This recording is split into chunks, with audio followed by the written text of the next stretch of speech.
Hello everyone, this is Meqasa.com and we are bringing you an exciting conversation today. I'm excited. Now, one of the people we deal with, apart from developers, homeowners, are real estate agents. Their job, very important. And today I have the honor of having a conversation with one of the most prominent real estate agents within the space. Guess who? Benaiah Rawlings. Hello. Hello. How are you doing? I'm good, thank you. How are you? Good to see Yeah, you. here. Yes, eventually. Welcome. My home. Thank you.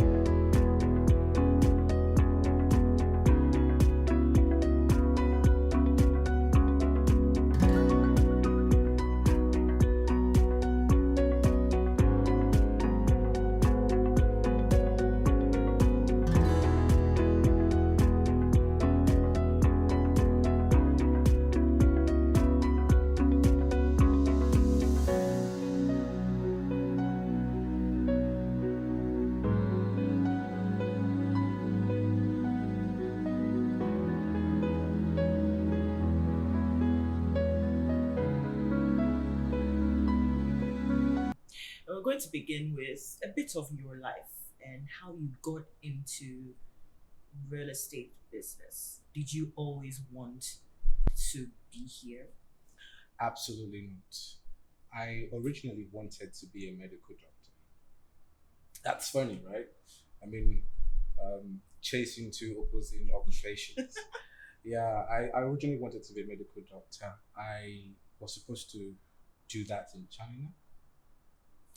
But due to a turn of events, when I came to Ghana, I just was looking for a path to sustain my time here before I could travel to China. But along the line, I lost my dad. God bless you. So, and after that, I went back to Nigeria to tried my hands on a few things, see if things could work a bit with my siblings, my family. After like a month and a half, I felt like I couldn't make it. I just felt like Ghana calls me. So I came back to Ghana and I tried my hands on a couple of things: technology, tech startup, farm, pig farming, laboring jobs until I think I was doing something in my first tech startup when a friend reached out to me in 2019. I remember specifically November 2019, and said that he's got a family moving from Nigeria to Ghana and they needed somebody they could trust to help them in that transition. So I availed myself, and I knew nothing about real estate. Then we used a platform called OLX, and I didn't even know about Meqasa.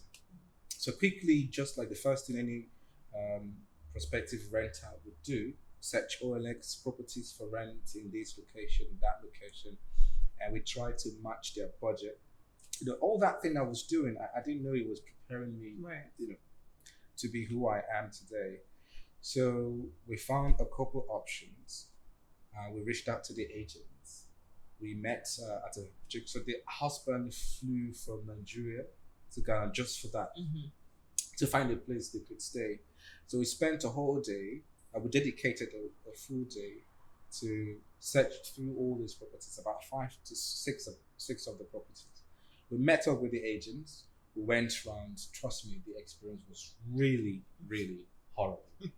Like even for me, it was really horrible. At some point, one of the agents told us to pretend we were Ghanaians because obviously the owner wasn't around.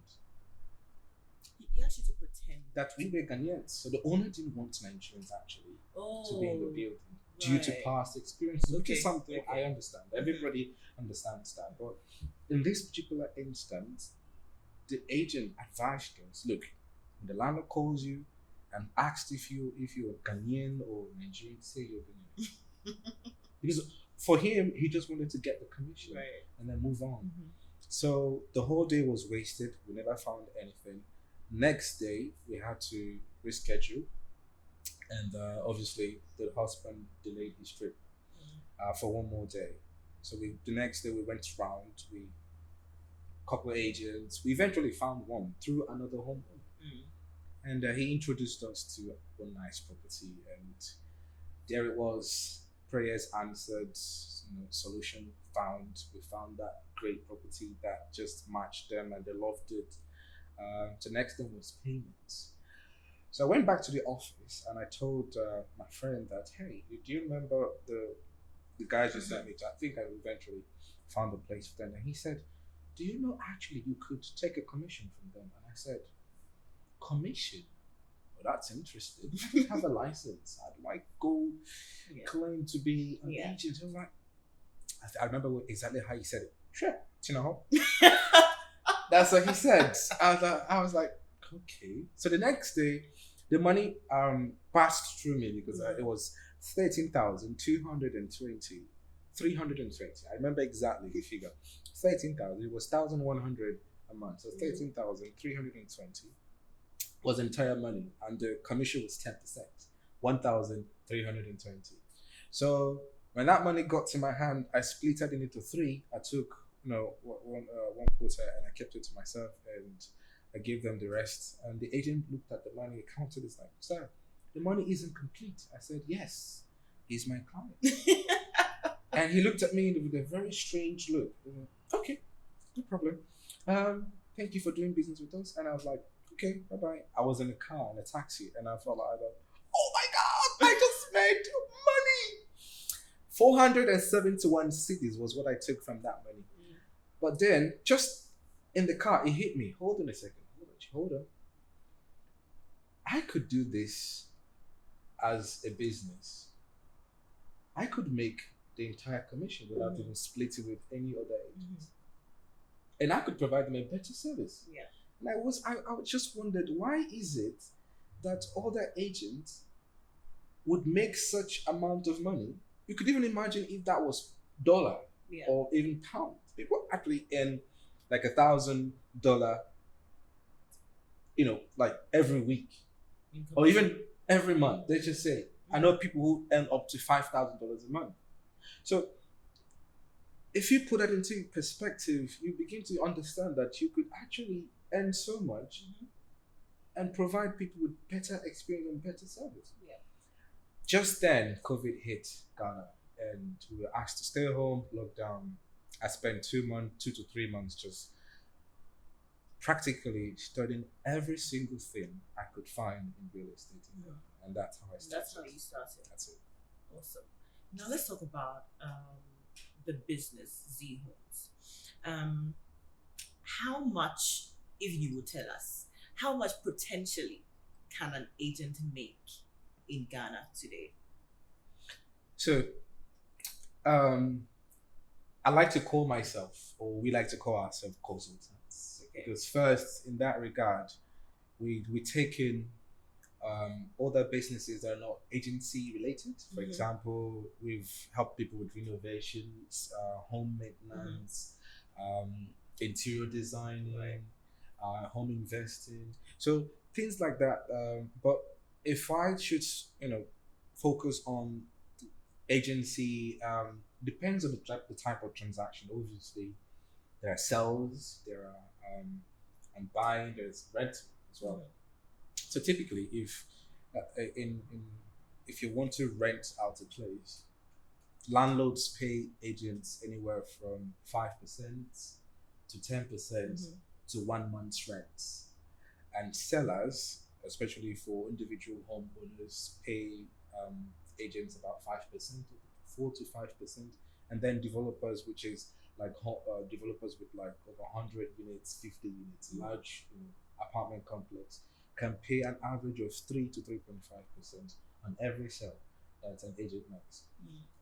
So with this, depends on the network of people you have, the amount of sales you can make in a month, and the amount of rentals you can make in a month. But at least a beginner agent should make about 2 to 5,000 cities a month.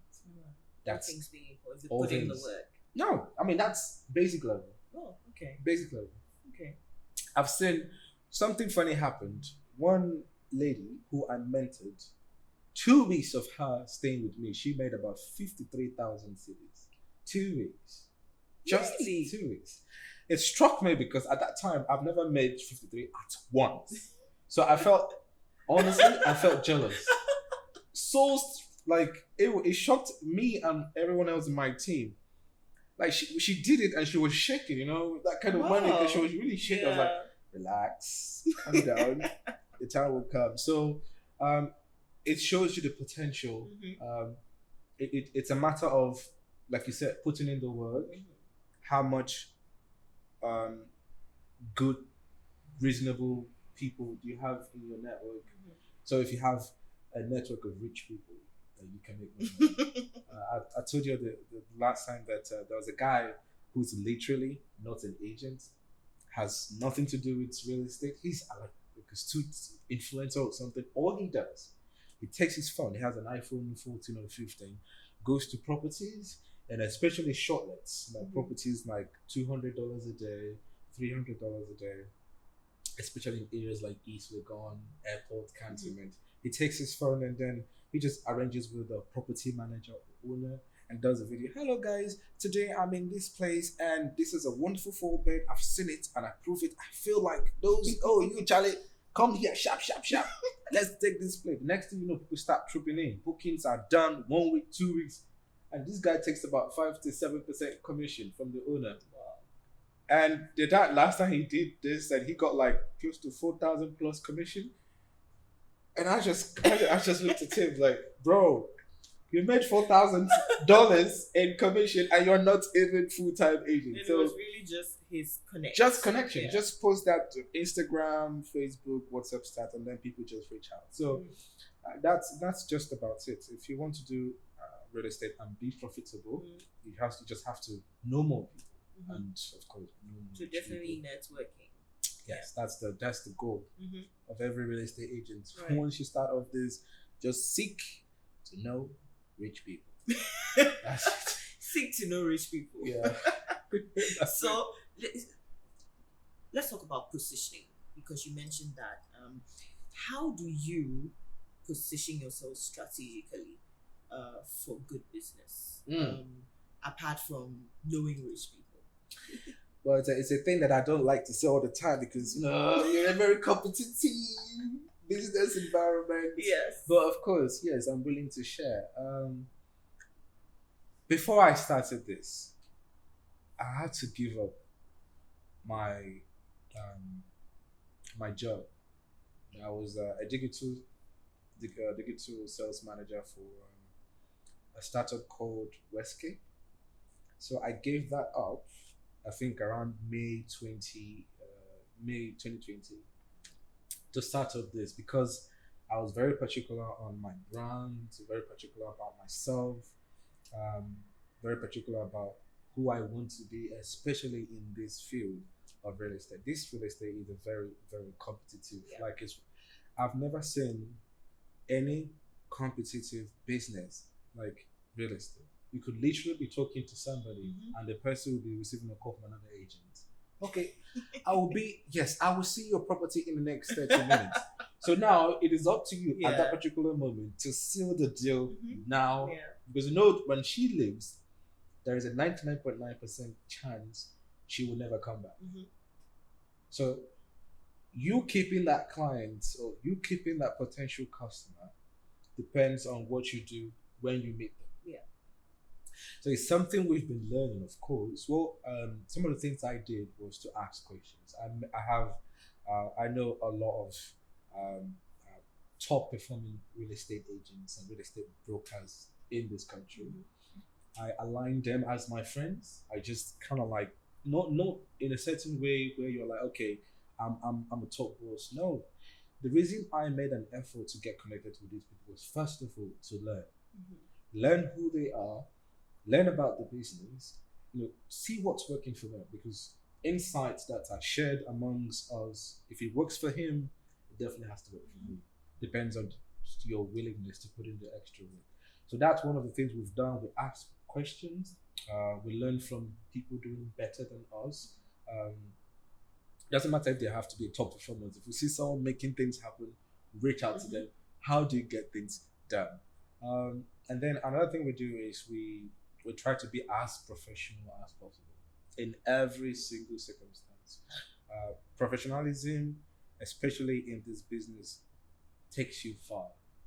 If you just never know who is talking to you. I've had somebody who was willing to invest $10 million and he came with slippers, jean trousers, and t-shirt. Literally. And the conversation was very casual. But for me, it was a goal, it was a mantra at every single moment, be professional.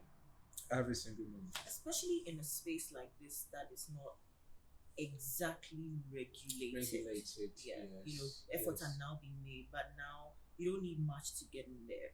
And so, absolutely, once you stick to professionalism, then people begin to take you serious. And sometimes people think it's not worth it. It is. Like people buy your. I have sat down in. You have no idea. Ambassadors. I've sat down with embassy heads. I've sat down with CEOs, and I've sat them literally. See, these are CEOs who have, not to boast, but they listen to you. Once you have that insight, that will help them make money. That will help them generate more income with what they have as an investment. They obviously will sit down and listen to you. I've had times when they invite me to their homes, their private houses. And these are places where you don't go in there except you are strictly invited. They invite me, please come have a seat. Tell me more, because they're obviously busy during the day.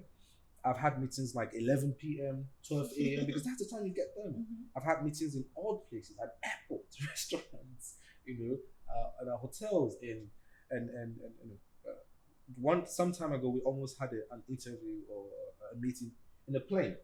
Like he was literally catching the flight. Like, bro, I'm gonna take you, to Kumasi. Let's go to Kumasi, and then I'll pay your trip back. Because just to have a meeting. Yes, because they don't have time. So at all times we have to, show that we, not just professionalism, but what do you do with your professionalism? If you're a professional with an empty head, nobody listens to you. So what actually commands your presence, makes people want to listen to you, is what you know.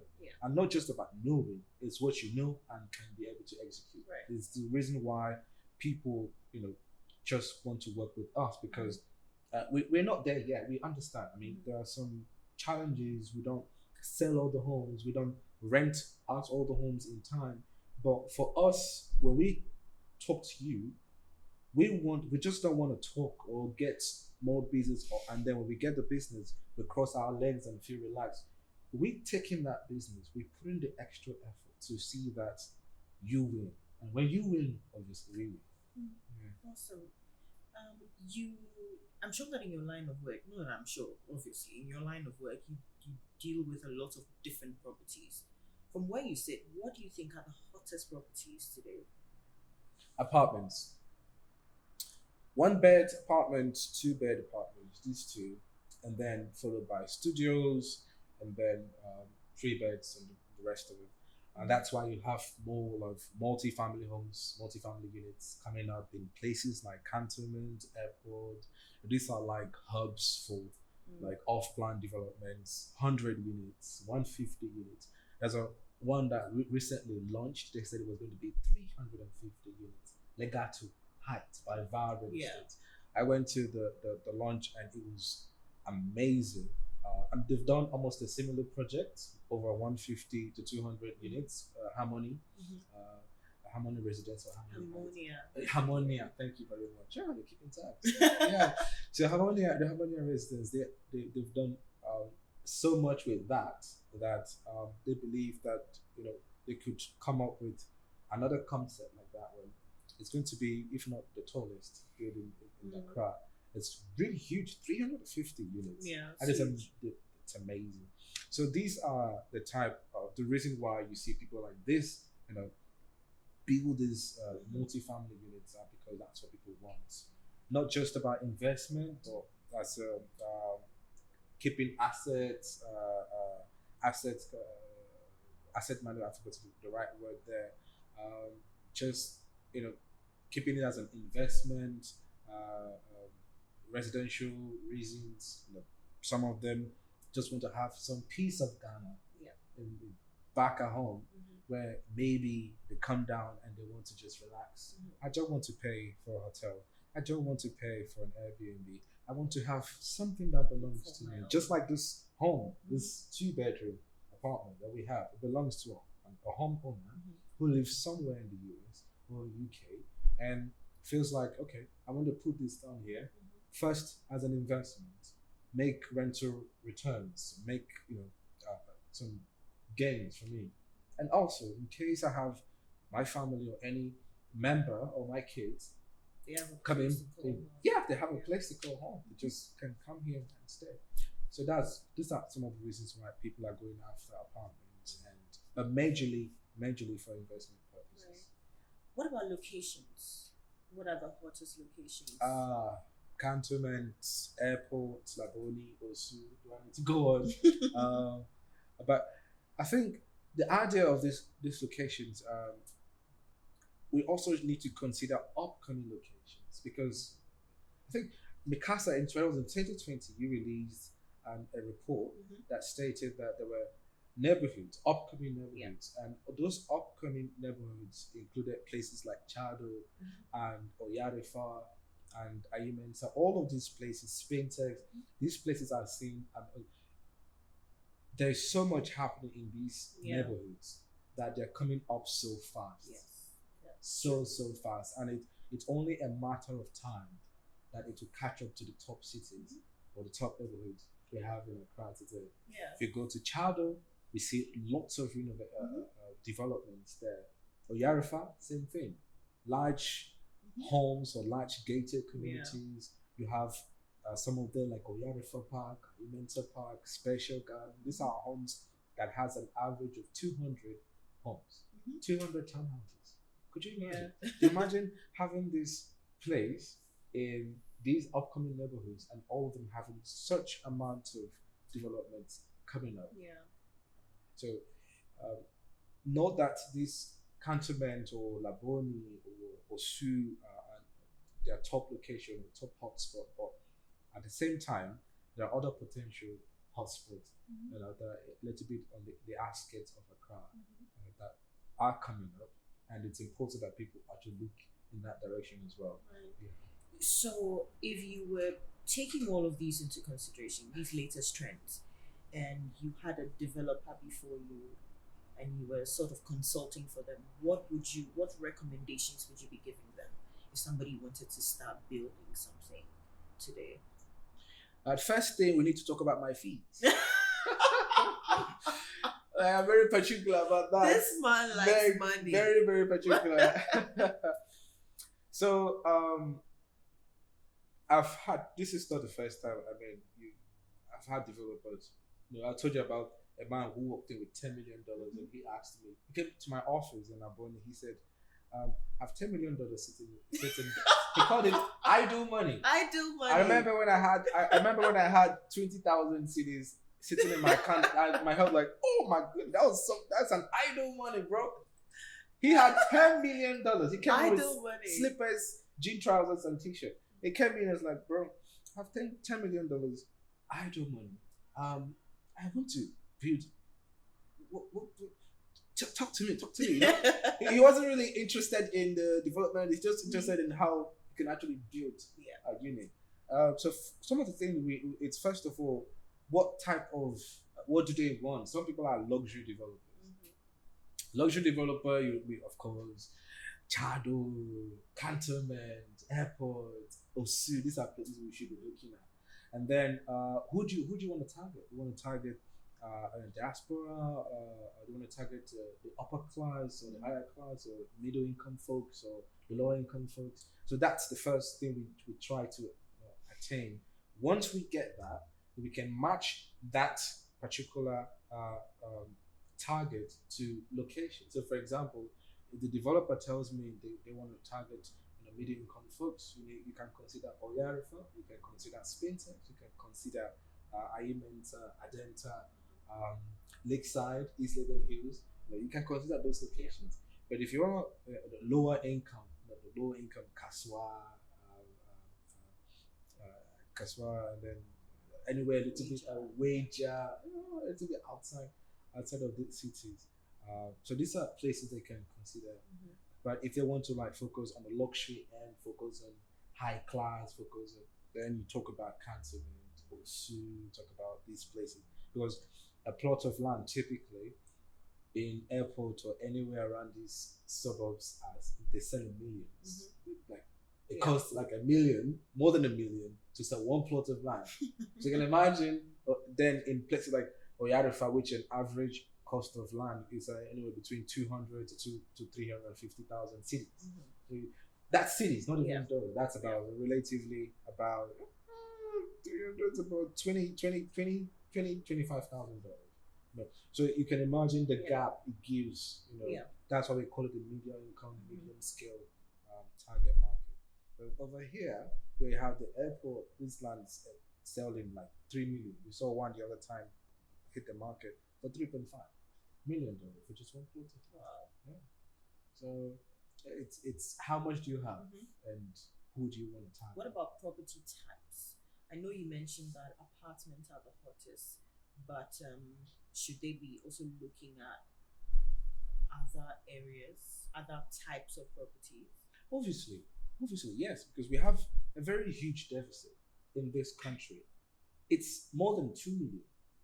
And the apartments we're having is not, solving that problem, because obviously the 2 million or larger percentage, over more than 85% of the population need apartments in between the middle end and lower end. These are middle income folks and lower income folks. So therefore, we should target that aspect as well. The reason why we have these apartments come up, because Accra obviously, or Ghana obviously, is booming with lots of foreign investments and expatriates entering into the country, and foreign companies having offices and having business location, choosing Ghana as their business location. So that of course attracts visitors, vacation folks who want to come down to Ghana and spend some time. So that's one of the reasons people have or build these kinds of development to make more money. But at the same time, you could target the middle income folks. And when I talk about middle income, these are people who earn about anywhere between 3,000, 2,500, 3,000 up to like 7,000, 8,000 cities a month. You can target them as well. You could build homes in those locations, and at the same time you're solving the deficit problem. And that's why the last time we attended a greater event, the Ghana Real Estate Developers Association, there was a plea for more single family homes.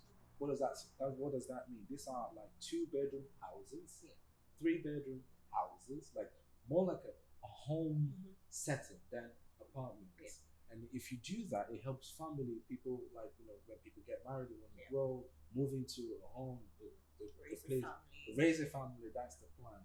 So we have more of these apartments which targets people that stays there for short term, 1 month, 2 months, 3 months, or maybe 1 year, and then they leave. And then the next person comes in. But with the deficit problem can only be solved when we have a home that people can purchase, buy, and then they can stay for a longer period of time. That's just the problem we have in this country. Obviously, the two sides make money. It's just that on the other side, where you have multi-units in the higher end, makes more money. But there are risks to it. Several risks. People don't know about that. A little issue in this 2-bedroom apartment that we have can cost you close to $1,000 to fix it. And sometimes you don't get it completely fixed. We call it, let's manage it for the meantime. let's manage it for the meantime. Just cover it up, manage it for the meantime. Because sometimes trying to fix that $1,000 raises another $1,000. So there are risks to it, but of course, with effective management principles and proper plans put in place, you can make money. But just that the higher the risks, the higher the investment, the higher the risks. The lower the investment, the lower the risk. That's just right. So we want to finally learn something finally from you.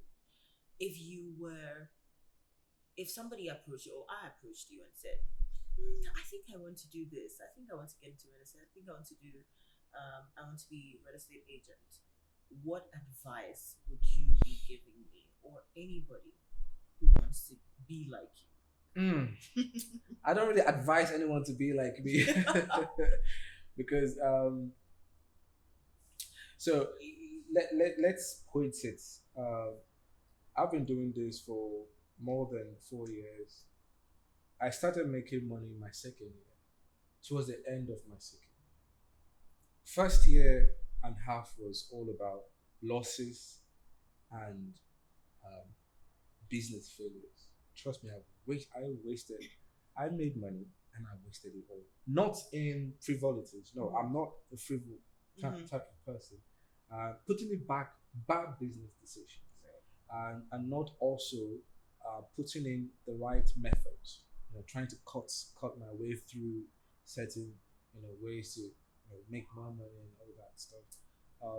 I think the first thing is just like any other career choice. You need to see real estate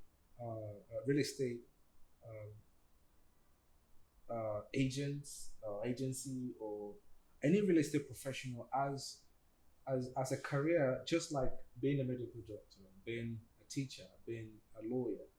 People don't recognize us. If you go to a place, I remember something funny happened one time where I went to an event, where everybody was introducing themselves. Oh, my name is this, I'm a medical doctor, my name is that, I'm a lawyer, I'm an engineer. And I got to my turn and everybody was so excited, very quiet. Like, oh, nice, man. They just clap for every one of us.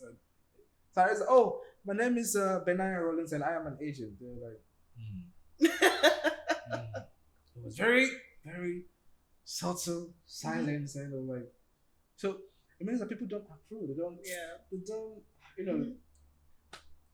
And a little kid the other time, I was busy filming the mom's property, and the kid just shouted, I want to be an agent when I grow up. And I said, please don't let your mom hear that before she says I influence your decision. So see it as a career choice.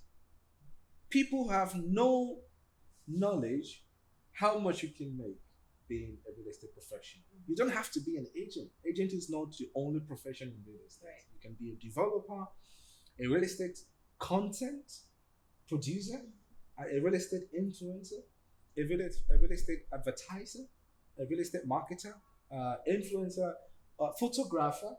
People, I tell them, you're a photographer in real estate. You don't have any idea or any clue how much you can make, and they feel it's like a joke. I tell them, quit all those wedding, whatever. Focus on real estate. Like, shoot a property. Do you know how much that actually people in the thousands of dollars to shoot a whole development? $1,000. Last time we saw a bill, it was around $1,500 to shoot, to film a development. Yes, and check how much $1,000. That was one development, just one.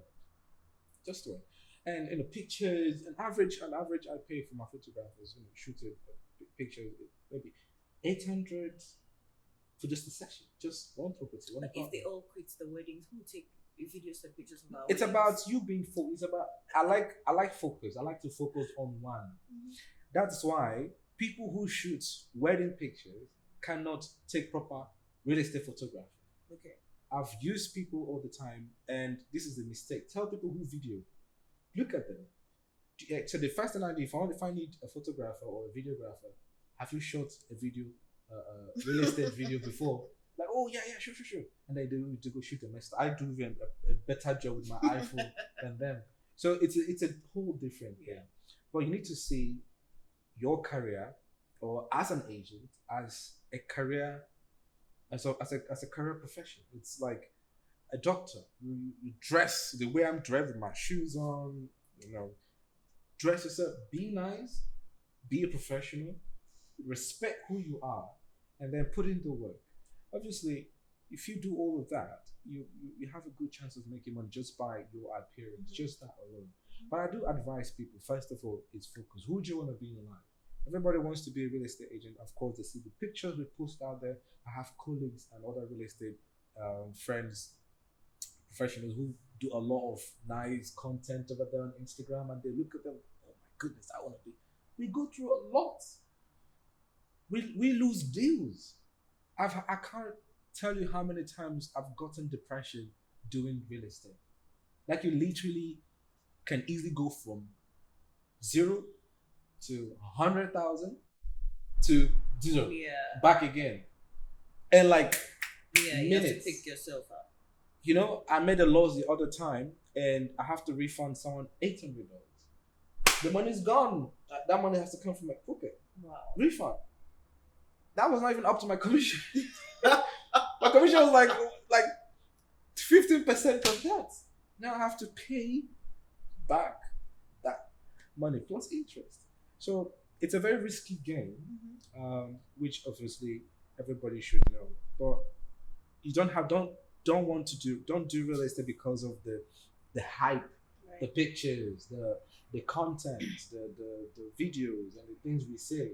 It's hard. Just like every other profession. It's hard. We lose sometimes. We cry sometimes.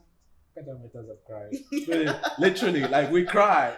We cry. Shit, real tears. We cry. And there are times when you lose, like any other business, and there are times when you make money. And when the money just hits into your account, you're like,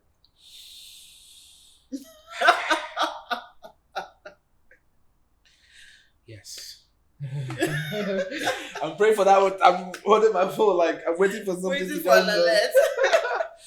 Yeah, Oh. that's all about it. Right. But it's rewarding, and it's really, really rewarding because people appreciate value. If you provide value to someone, to property owners, to people renting or buying, you get rewarded. Yeah. Handsome. Awesome. That's really, really insightful. Thank you. Because we know, some of the agents, as you said, yes, it's a lot of, we don't even want to go there. Yes, Don't. but we can assure you that the agents you meet on the Meqasa platform, like Benaiah Rawlings, will give you the value you need. So, Benaiah, thank you so much. Thank this you for doing conversation. this with me. This was really insightful. We hear about the work you do, but it was interesting to get into it and find out, what really goes on behind the scenes. We're grateful you could spend time with us. Yeah, thank you. So people, there you have it. This was a conversation I had with Benaiah Rawlings of Z Homes.